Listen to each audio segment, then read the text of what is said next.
In the last video we looked at adding floors and backgrounds to your game. So what we're going to do this time is we're going to look at how do we move from the game screens to a lose screen. So when we lose our lives, how do we move from the game area to a screen that tells us that the game is over? So in order to do this, there are a number of stages. So the first stage is you need to create a lose room. So I've already created a lose room and I've opened that up here, and you can see there's nothing on it at all. Okay, it's just a blank room. I have also created or at least downloaded and created a sprite for this image. So I can drag this sprite straight onto my room. So I'm going to close this down, I'm going to open my room back up, and I'm just going to click and I'm going to drag my image on to my room. Now this will create an assets layer for you. If you don't have an assets layer, it will create one automatically. Assets are things that are not controllable in game, so they're fine for images. Instances are things that interact in the game. So I can move this about and I can resize this no problem at all. So I can resize it like that. I can spin it if I want to, like that. Okay. So for the minute I'm just going to leave that up the top, and I'm using it as a placeholder just so as I can make sure that when I do lose, my game moves me to the correct room. So we're going to start looking at then the Obj Controller Gui, because what we want to do is to switch the room when we have run out of lives. So we did this in the last but one video, which is where we switch, depending on which room we're in, it draws the lives and it draws the score. So it does that in every single room. So you can see that it's got switch room, level 1, level 2, level 3. Okay, and what we're going to do in a little while is to add another case statement in here to look at how we draw onto the lose screen. But first off, we need to do a check to make sure that we've got lives left. So in order to do that, we need to use a special type of event called a step event. Now the step event is an event that checks or runs every game frame. So if your game is running at 60 frames per second, then the step event will execute 60 times every second. Okay, so every game frame it will do whatever it is in the step event. So that is going to allow us to check to see if our game lives have fallen to 0. So let's have a little look at this then. So we're going to go add event, and we're going to create, and we're going to use a step event. Okay, so this is my step event. So the first thing that I want to do here is to check to see if my lives are 0. So we've got a special feature here down. If we scroll down, it is on the section at the bottom here. Where is it gone? Okay, on the instance variables. So we've already created our lives and score. Okay, so you can see that if lives. So I'm just going to click and drag that onto the screen. If lives is equal to 0. So if lives is equal to 0, we're going to do the following things. We are going to firstly switch room. So if the lives is equal to 0, we're going to switch the room. So switch room is, if I just type in here, switch. We've used this command before. So there's the switch. Don't forget it goes on this side, okay? Because we wanted to go through the if check. If you put it on this side like that, that's not going to work. That's going to go straight through. Okay, we need the switch on this side of the if statement. Okay, so if lives equal to 0, we're going to switch. And now we're going to, in the case of room, we're going to switch room. Okay, cancel that. Right, here we're going to tell it which room we're in. So if we're in room 1, if we're in level 1, we're then going to switch the room to our lose screen. So what we want is go to room. So go to, there's go to room, and again we're going to make sure we drop it there. So now when I run this program, if I lose my lives in level 1, then I'm going to go to the room that I specify in this section. So it's going to be rm_lose. So let's give that a go. Okay, so 1, 2, 3, and there we go. It switches the room to the lose screen. Okay, so that's worked okay, but we've got a problem, because if we play the game again, this is going to take a little bit of time. So I'm going to grab the key. Okay, I'm going to get rid of some of these enemies. There we go, and I'm going to jump into room 2, or level 2. So I've got my 3 lives, 1, 2, 3, but I've not moved to the lose room. Okay, and the reason for that is we haven't told it what to do if we're in level 2 and we lose all our lives. So I'm going to stop this game, and this is going to be a simple case of just copying these 2 statements, because all we want to do is to check if we're in room 2, we're going to go to the lose room, and if we're in level 3, we're going to go to the lose room. So I'm just going to right click on this case statement, and I'm going to copy, and I'm going to paste that underneath here, and I'm just going to change this to level 2. Let's try that again. Now let's run the game. So we know the first one works because we've already done that. So let's go into room 2. Okay, up we go to the exit. Oh, didn't get the key. So at least we know the key works. Okay, let's go and get the key. Here we go. Okay. So now we're here. Let's check this works. 1, 2, 3. Yes, that does work. So I'm just going to add this in for my last level. So I'm going to copy this again. I'm going to paste this in to my statement, my step event, and this time I'm going to change this to level 3. Okay, and it's still going to go to room lose. So wherever room I'm in now, if my lives are equal to 0, then it's going to switch the room. In the case if we're in level 1, it'll go to the lose room. If we're in level 2, it'll go to the lose room, and if we're in level 3, it'll go to the lose room. So that's great. So we want to add a little bit more detail onto the lose screen. I'm not going to deal with buttons in this video, but we will have a look at some text and how we manipulate text. So I'm done with the step event, because the step event is used to check whether or not we've actually reached 0 lives. So I'm going to close that down. So now we're going to look at the GUI, which is the graphical user interface, of course. And we've used this.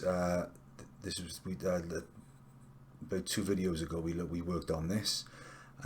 So we've got our game font, and we've got switching rooms based on what's drawn in each room. Okay, so what we're going to do, we're going to add another case statement on the bottom of here. So for the case of rm_lose, so I'm just going to drag another case on, and this is going to be rm_lose. Okay, so let's have a look at the things we can do. So because we're in the GUI, this is drawing what's going to actually appear on the screen. So the first thing I'm going to do is to set the draw color. So I'm going to use a different color font. So let's see if I can find set draw color. There's set draw color. So again, I'm going to make sure that I click it on the side of the case statement. So now I can choose my draw color. So let's see, let's try and go with something like a green. Okay. So I've got my my draw color. So when I draw font text now on the screen, it will be set to that particular color. So let's think, what do we want on the lose screen? Maybe we want to tell the player what their score is, or just tell them that the game's over. So let's have a look how we do that. So I'm going to draw a value. I'm going to show you 2 different ways of doing this.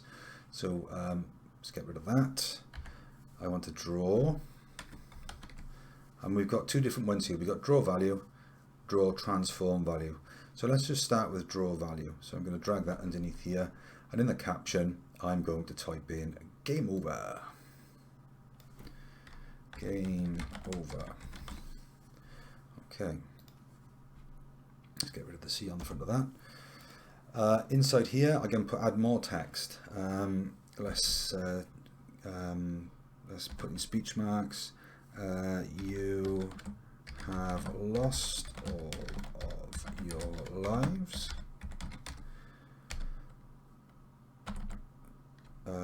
Please click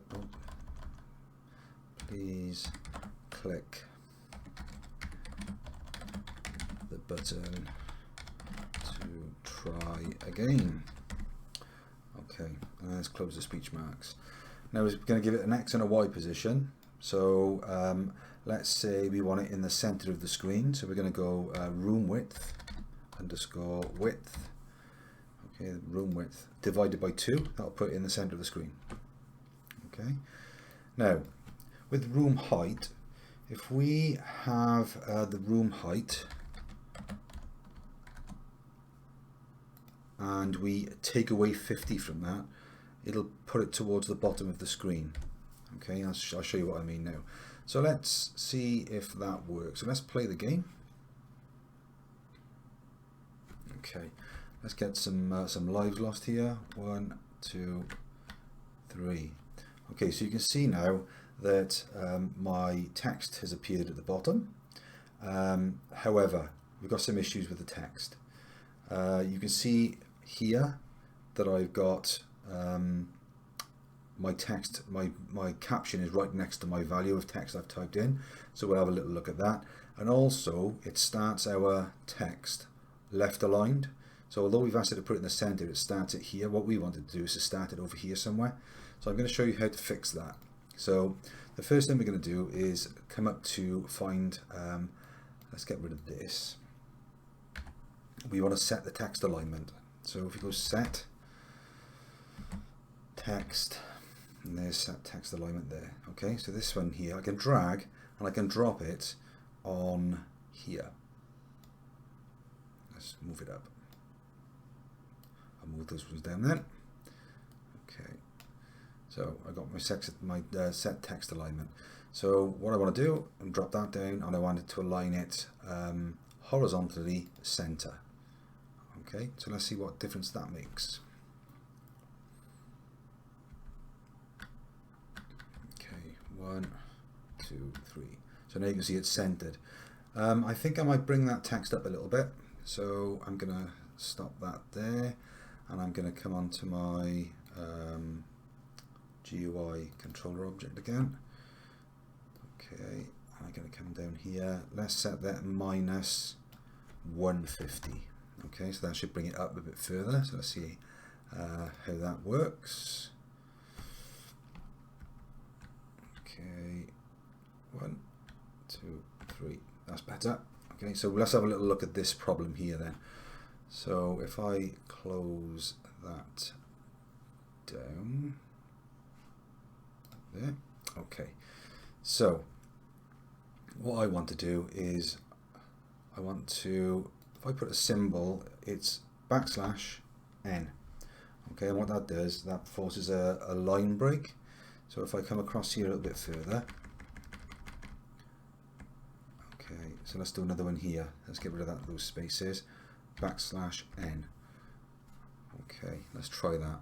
And what that should do, that should leave us a line, or at least put the text underneath each other. So 1, 2, 3. So you can see there that looks a little bit better. Okay, so that's worked lovely. So the only other thing we want to do now is to tell the player what score they finished with. So let's close this, and what we're going to do, we're going to add another draw value. So draw value. Okay, I'm going to show you this once, and I'm going to show you another way of doing this. So let's set this at about 30 and the Y at about 10. I'm going to type in score. I'm going to say, right, this is going to be a string value, okay, because it's a piece of text. because we're working, what we need to do is to convert the score into a string, because it won't display the numbers. So I'm just going to type in a string. Okay, I'm going to open a bracket, and now I can start typing in my score. So it's going to be underscore D&D score. Okay, so that will type, let's put the G in as well. What this will do, that statement there, will convert our score into a string, so we can output it to the screen as text. Okay, so that's what that little bit of text, that bit of code does. I'm going to close the bracket. So that first thing, all that does, it converts our score into a value that it can display on the screen. Okay, and then what we're going to do, we're going to add a piece on the end, which is going to be a string, which is in speech marks, and we're going to have points. Why have I left a space? Well, I've left a space because if I don't leave a space, I'll have my points, with the word points, right next to my score with no space. Okay, so let's give that a go, and I'm going to show you something else we can do with the drawer in a second. So let's go run. This is the last thing we're going to do in this video. Okay, so 1, 2, 3. Okay, so you can see it's at the top here, but I've got some problems with my X value. So it's down far enough, but I need to bring the value in a bit further. So let's close that down. Let's add, let's try 80, and let's run that. So that will move it into the right. So let's have a look, see what happens there. 1, 2, 3. There we go. That's a little bit better. I'm happy with that by there. Okay, so now you can see how we get to the lose screen.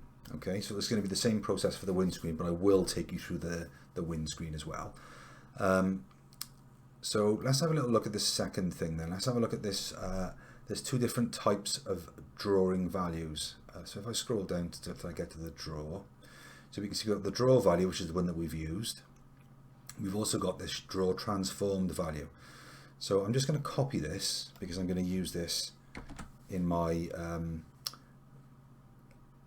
transformed one. So I'm going to get rid of that. Okay. And now I'm going to use the transformed value. So let's not forget X and the Y. X was 80 and the Y was 10. And we had the value. I'm going to paste that in. That's the same as I had last time. And I'm just going to change this to score. Okay. So let's see what happens here when I run this. Okay. So you say, well, nothing's changed. It's exactly the same. Yeah, it is. But I can scale my text. So if I wanted to scale it to make it higher, if I scaled that to 2 and then did the same thing again.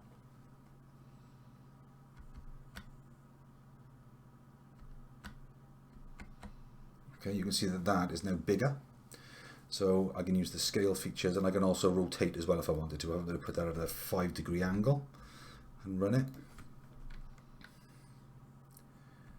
Now the last thing I'm going to show you is maybe you don't want all of the same. So you can see that's rotated slightly. You might not want all the same color. So what I'm going to do is just show you how to set the draw color again. I'm going to change the draw color. So this should be my recently used. There's the draw color. I'm going to drag that in between here, and this time I'm going to change the color to blue. Okay, so this is the last thing we're going to do, and then I'm going to end this video. So let's see what that looks like. 1, 2, 3.